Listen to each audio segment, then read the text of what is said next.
warahmatullahi wabarakatuh. Salam sejahtera bagi kita semua. Om Swastiastu, Namo Buddhaya, salam kebajikan. Saya Abdurrahman Wahid dari Stisip Yupentek, kelompok 5 Ilmu Pemerintahan, akan sedikit menjelaskan tentang lembaga yudikatif. Di dalam peranan di Indonesia, ada 3 pilar negara yang berperan sangat penting dalam melaksanakan peradilan, yaitu eksekutif, legislatif, dan yudikatif. Di sini, saya hanya akan menjelaskan tentang lembaga yudikatif. Badan yudikatif berfungsi menyelenggarakan kekuasaan kehakiman yang kini dikenal dengan adanya 3 badan yang berkaitan dengan penyelenggaraan kekuasaan tersebut, yang diantaranya 1. Mahkamah Agung.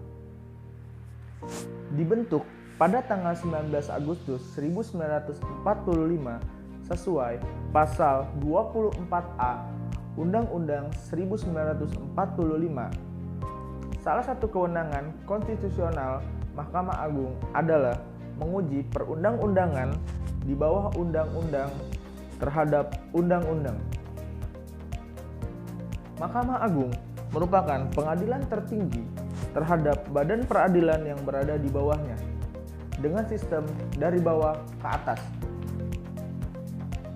yaitu pengadilan negeri, pengadilan tinggi, dan Mahkamah Agung. Dengan fungsi kekuasaan kehakiman, kewenangan mengadili tingkat keasasi, menguji perundang-undangan di bawah undang-undang, memutus pemberhentian kepala daerah, persidangan, peninjauan kembali. Yang kedua, Mahkamah Konstitusi yang dibentuk pada tanggal 17 Agustus 2003 dengan sesuai pasal 24C Undang-Undang 1945. Mahkamah Konstitusi berwenang menguji undang-undang terhadap Undang-Undang Dasar Negara Republik Indonesia tahun 1945, memutus sengketa kewenangan lembaga negara yang kewenangannya diberikan oleh undang-undang dengan fungsi kekuasaan kehakiman.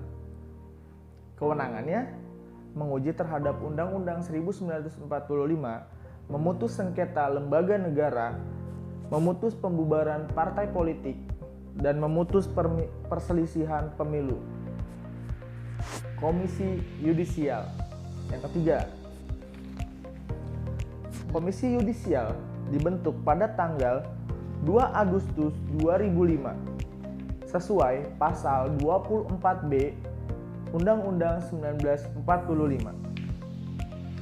Komisi Yudisial mandiri dan berwenang mengusulkan pengangkatan hakim agung yang mempunyai penegakan kehormatan, keluhuran martabat, serta perilaku hakim. Dengan demikian, Komisi Yudisial lebih tepatnya dikategorikan sebagai independent body yang tugasnya mandiri dan hanya berkaitan dengan kekuasaan yudikatif dalam penentuan personalia, bukan fungsi yudisial langsung. Peraturan mengenai Komisi Yudisial terdapat dalam Undang-Undang Nomor 22 Tahun 2004 tentang Komisi Yudisial yang berfungsi pengawasan hakim, tapi tidak termasuk hakim Mahkamah Konstitusi.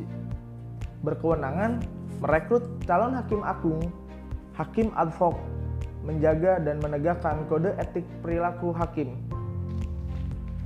Nah, dari 3 badan ini semua diatur dalam Undang-Undang 1945 pasal 24 dari poin A sampai poin C.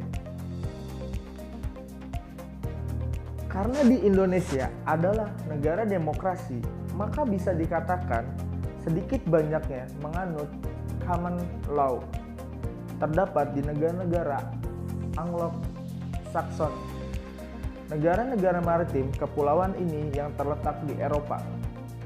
Anglo-Saxon merupakan negara yang termasuk Inggris Raya dan negara-negara lainnya. di Kepulauan Inggris, Irlandia, Amerika Serikat, Australia adalah negara-negara yang disebut sebagai Anglo-Saxon dan memulai pertumbuhannya di negeri Inggris pada abad pertengahan berdasarkan dari prinsip merupakan common law, yaitu kumpulan keputusan telah dirumuskan oleh hakim, dan civil law, hukum perdata. Terdapat banyak negara Eropa Barat kontinental. Dalam sistem ini, hukum telah lama tersusun rapi. Dengan kata lain, pencipta hukum secara sengaja oleh hakim adalah tidak mungkin. Hakim hanya mengadili perkara berdasarkan hukum yang termuat dan kodifikasi. Jika tiga pilar ini bersinergi dengan baik, maka akan kokohlah pondasi pilar sebuah negara. Tapi sebaliknya, jika tiga pilar ini berkonspirasi dalam hal korupsi, maka akan runtuhlah negara tersebut. Dalam pelaksanaannya, Badan Yudikatif Indonesia tak jarang mendapat kritikan, bahkan hujatan dari masyarakat. Hal tersebut ditandai dengan adanya gejala demonstrasi, tak kalah terkuaknya berbagai kasus dari Badan Yudikatif. Misalnya saja seorang hakim, terlebih hakim agung, sudah sepatutnya bersifat jujur, adil, dan bijaksana dalam memutuskan suatu perkara yang disidangkan tanpa pandang bulu, sesuai dengan ketentuan hukum yang berlaku, atas mengawasi para hakim nakal dan menindak tegas mereka sesuai dengan perundang-undangan yang berlaku. Ketidaktegasan pemerintah terlihat dengan adanya salah satu gejalanya, yaitu pembiaran serta kurang gesitnya para satgas mafia hukum dalam bertindak. Dalam menyelesaikan kelayakan hakim agung tanpa melibatkan Dewan Perwakilan Rakyat, karena Dewan Perwakilan hanya mempunyai kewenangan untuk menyetujui dan bukanlah ikut menyeleksi calon hakim agung. Oke, sekian hanya itu yang bisa saya sampaikan, saya jelaskan tentang lembaga yudikatif. Apabila ada kekurangan, mohon maaf. Terima kasih dan sekian dari saya. See you. Bye-bye.